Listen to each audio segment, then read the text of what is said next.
Hello, you're welcome. You're welcome onto my channel today, and it gives me great joy to observe you are viewing this video.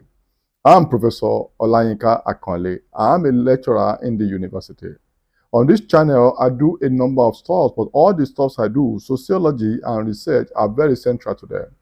I drop videos on relationship and migration also. I've been dropping videos on founding fathers of sociology or contributors to sociology over several months now, and I've dropped about 12 videos on founding fathers of sociology already. This should be the number 13, if I'm not mistaken. I've dropped videos on Ibn Khaldun, I've dropped videos on Auguste Comte, I've dropped videos on Taco Parsons, Max Weber, Karl Marx, Emily Durkheim, a lot of them. Mead, Cooley, Cyril Mills, Akinshola, Akiwawa, Bronislaw Malinowski, a lot of them. I want to make sure that I cover all of them. And this is essentially going to be very important. And you need to view this also so that you understand how the discipline, developed. And I'll do a video on origin of sociology also. Stay tuned. So, but this video now is on Herbert Spencer. 1820 to 1903. Born 1820, died 1903. Spencer actually was a phenomenal sociologist. English sociologist. He was born, in England, now United Kingdom. Broadly speaking, he traversed the United Kingdom as we know it today, but he's commonly regarded as an English sociologist. And he did very well. He's best regarded as a polymath because he wrote across different disciplines as we know it today. But don't forget, I've said in previous videos also that, these sociologists, psychologists, all the rest of them that we categorize them today, they were usually philosophers, generally then, because disciplines were not so compartmentalized. That was the period of the philosopher king. So they wrote broadly, but we later compartmentalize them depending on which areas of their thought we find useful per discipline. So, like I will show you later on, you see about Spencer wrote broadly speaking, and that's why we consider him, a polymath, that he wrote across different things, knew so many things at the same time. So he can be categorized as a philosopher, a psychologist, a sociologist, a biologist, an anthropologist, like that. So he wrote extensively. I will find many of these thoughts, writings very useful for sociology, so we appropriate them. And he also wrote specifically about sociology also, and I will show you later. So, Spencer has what I can call very eclectic interests and ideas, combining different thoughts, different ideas, to make his point about, but generally he wanted to understand society. And he was very influential, especially in the Victorian era. He was very famous also at those times. Though I will show you later, he was criticized seriously, and I'll tell you what people now usually say when they consider Spencer in sociology. So stay tuned to the end. Meanwhile, if you have not subscribed to this channel, kindly go ahead and click subscribe on your screen right now. Tap subscribe on your screen right now to join my family of subscribers. I'm building a family, a generation, a team of sociologists and researchers. We are building a community. Join the community by clicking subscribe on your screen right now. So aside his fame and his profound impact, the approach of Spencer was also very empirical, was very scientific. He was influenced seriously by the positivist school of thought, It was very positivistic. There's a video on this channel of sociology as a science, so you should understand what I mean by positivism. If you don't know positivism, then view that video on sociology as a science. To what extent is sociology a science? So, and I must say also that you will find Comte, seriously influenced the writings and thought of about Spencer. So Spencer was seriously, directly influenced by Auguste Comte, and this, became apparent in his writings subsequently. And major contributions of Spencer. Spencer contributed significantly in the area of social change. A lot of what he wrote, even in his books, people's ideas and their thoughts from their books, especially then. So he contributed significantly on social change. How do societies change? Societies with time, how they changed, and he also projected or predicted dimension and directions and processes of social change. And today also, we can look at the ideas of Spencer and be able to talk about social change. So he contributed significantly on social change using the idea of social Darwinism. Darwinism, talking about evolution. Darwin theory, I'm sure you must have heard this before in elementary biology. He used the evolutionary perspective, evolutionary theory, to explain social change in terms of social evolution, that society like organism will evolve over a period of time. And this is based on his belief, ideas of survival of the fittest. Survival of the fittest. According to him, he believed that in different societies, groups, individuals are engaged in competition for survival. In terms that we can say only the strongest, only the fittest will survive in competitive environment, whether as individuals or groups.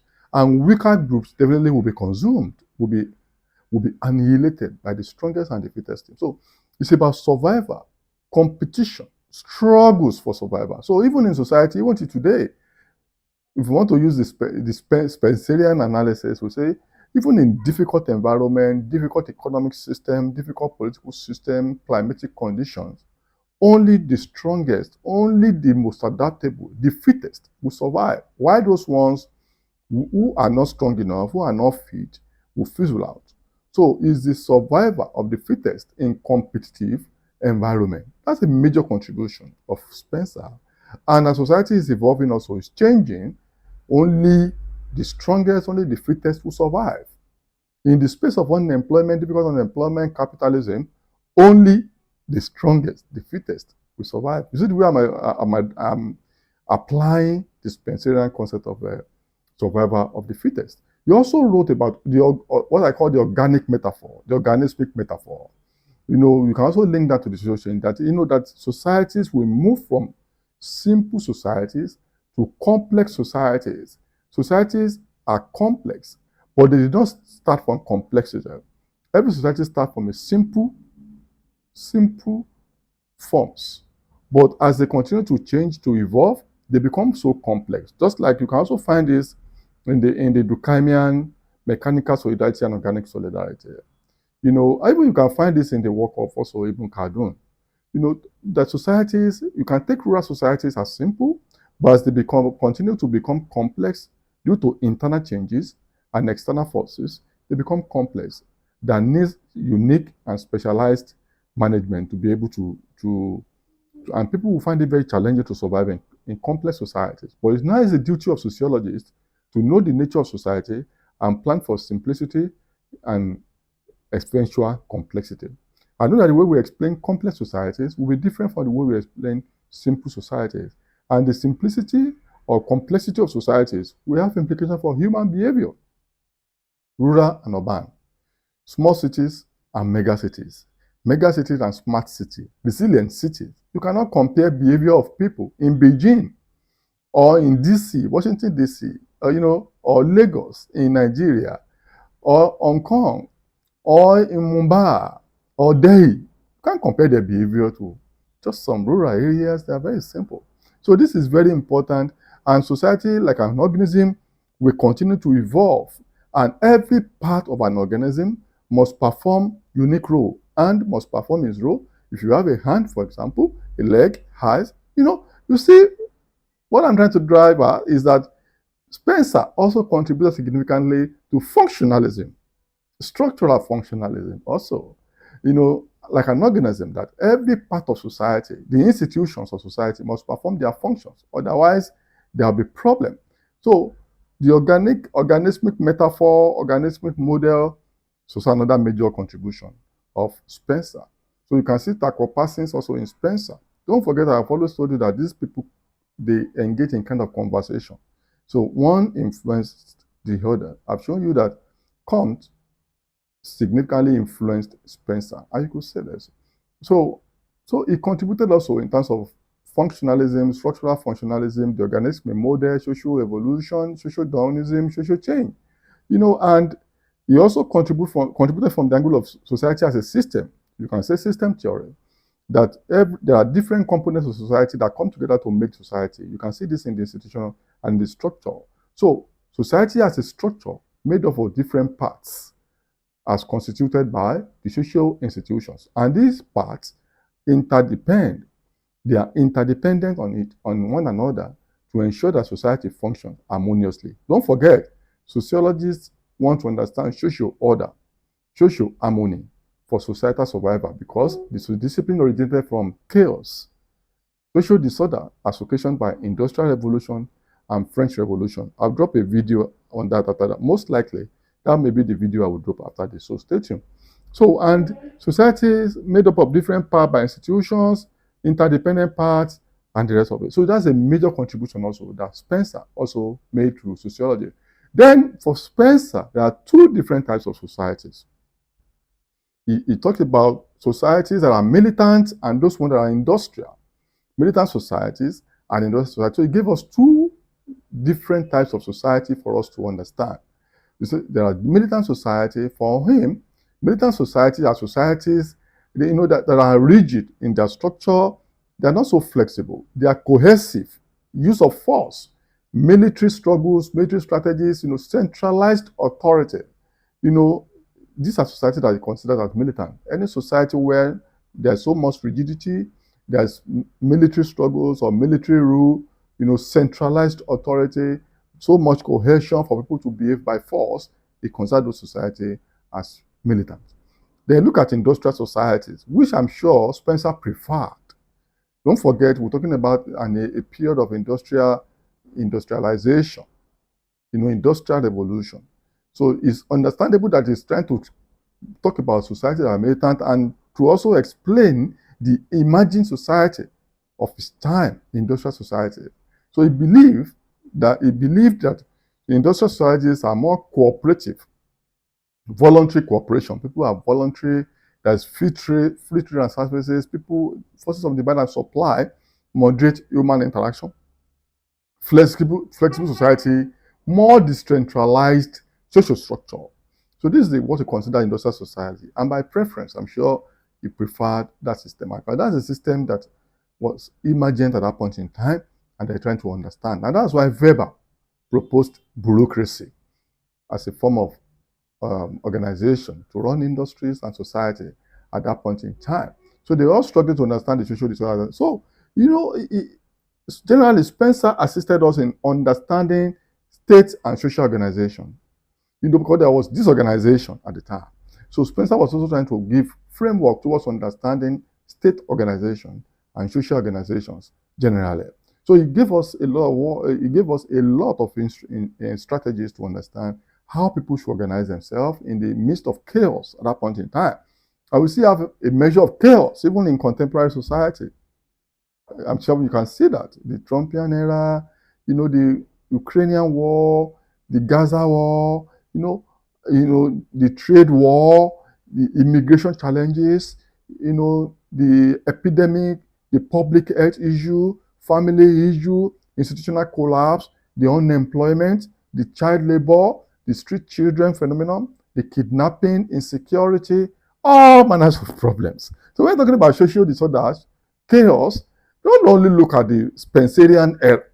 Even today, they have enough problem and social problems that sociologists still need to continue to interrogate. And that's why I tell you, sociology is one of the best courses anybody can offer because we are social engineers. Sociologists are social engineers. Go and view my videos on the sociology. Is sociology a dying science? What is sociology? Go through all those videos. Go through my playlist on sociology. And you will know that sociology is forever relevant as it was. So it is, and so will it be forevermore. Who would rather be a sociologist? Interesting. So let me now quickly talk about the works, publications of Herbert Spencer, because it's through these publications that we're able to synthesize all these ideas. The most influential publication of Herbert Spencer was Social Statics. If you have viewed the video on August Comte, you will agree with me that this actually came out. Comte wrote about social statics and social dynamics as two ways of understanding society. Now, the most influential book of Spencer was titled Social Statics, borrowed from Comte. Well, don't you see that? Is it not clear now that Comte plays a significant role in shaping the ideas of Spencer. And that book was very successful, very phenomenal at that point in time. I think it must be the most influential, most successful book of Spencer. That was, he wrote the book in 1851. That was the date of time of publication. Then he wrote about the principles of psychology. Don't forget, I said he was a polymath. So he also wrote about the principles of psychology. Not so successful, not as successful as social statics, in 1855. That's when he wrote the principles of psychology, in 1855. Then he wrote a number of books. It was very prolific, and again, at the time, I think before he died, so his parents left him. He was struggling as secretary, writing for people, taking notes. But later, his parents died and they left will for them, estate for him. So he inherited a lot. So he stopped working and concentrated fully on writing. He was largely very, reckless, kind of, if you like. So he was not generally outgoing. So he was just writing. Later in his life, too, he was all alone. I think he died quietly in his home without much activity. So he was writing just on his own writing because he inherited a lot from his parents. So that would sustain him. He was very serious. He was a very serious intellectual. He was just writing. So he also wrote a book, a system of synthetic philosophy, a system of systemic philosophy. That work, it was a 9-volume work. 9 volumes. He was just writing from 1862 to 93. He was just writing 9 volumes. He used a lot of data. Don't forget, I said he was a scientific, empirical person. A lot of data based on evolution theory. So that a system of synthetic philosophy used a lot of evolution theory and data. He also wrote about the proper sphere of government. The proper sphere of government in 1843. So he wrote, compared to others, he wrote a lot. Then he also wrote again the principles of sociology. This way he zeroed in on sociology. You can see from this title now, you're speaking about government, you're speaking about psychology, you're speaking about the social statistics and the principles of sociology. I think they're both the most direct contribution in this instance. Then I will show you again. So he wrote the principles of sociology in 1876 to 1896. 1876 to 1896. Don't forget, these people just keep writing, sometimes in volumes, sometimes in manuscripts, and before we talk about. So he also did a lot about ethics, about two publications on ethics, I think. He wrote about the data ethics in 1879. The data ethics in 1879. We talk about data, the issue of science, the issue of ethical use of data. Then he also used another one, the principles of ethics. He did this one too, the principle of ethics in 1879 to 1893. So he just kept writing. Wonderful, wonderful intellectual. Then he also wrote again the principles of biology. Interesting. Don't forget to talk about social Darwinism, organismic model, evolution, survival of the fittest. These are biology, adaptation of biology in social sciences. So he did the principles of biology, in 1864 to 1867. Wonderful. Across like that for a period of time. Then he also did the first principles in 1862. So I didn't arrange these books in their order of publication. I just wrote them essentially, maybe by their impact and where they did. But I didn't follow any particular order. But I just found this book. I just think I should just mention these books randomly. But you can structure them by their date of publication if you want. Otherwise, what is important is that you know the title, you know that about I wrote them, you know their date of publication, and I've synthesized them, in what I put. Meanwhile, there's something I must tell you before I go. There is the issue of criticism of Weber. Spencer. Herbert Spencer was about the most criticized sociologist. He was nearly criticized to extinction. That's why many people don't so much know him when they talk about sociology. In fact, he was criticized to the extent that people say, who now reads Spencer? People no longer, they felt his ideas were not totally different from others. His ideas were so, for the establishment, the survival of the fittest. Many people believe that's too, that's too out of this place. Survival of the fittest. That is too oligarchic. It's too capitalistic. It's too exploitative. Those kind of varieties. Then the issue of evolution. Evolution itself faced a lot of criticism that societies don't just evolve like organisms. It's not about survival of the fittest. So because his works were largely based on evolution, and it was survival of the fittest, and so many other reasons. So he was criticized significantly. nearly to extinction, that many people don't really, though he was very popular in his own time, even a lot of people in England don't really, he was the most influential English sociologist. Yet, you can't compare his popularity in sociology, mainstream sociology, to that kind of a Max Weber, for example. It was German. Karl Marx, very influential. And even part of the criticisms against Spencer's work actually came from the Marxists who believe who were against oppression. At the time that Marxism became so popular across the world, including in England, thoughts or writings, ideas like that of Spencer became criticized excessively to the extent that they were watered down, put to the background, while the Marxists continue to gain popularity, and some more moderate functionalists also survive, like Taco Parsons and the rest of them. Essentially speaking, but that's Spencer for you, very influential, and these are his thoughts. Thank you very much, and welcome to Spencer. Till I see you in my next video, click subscribe, and bye for now.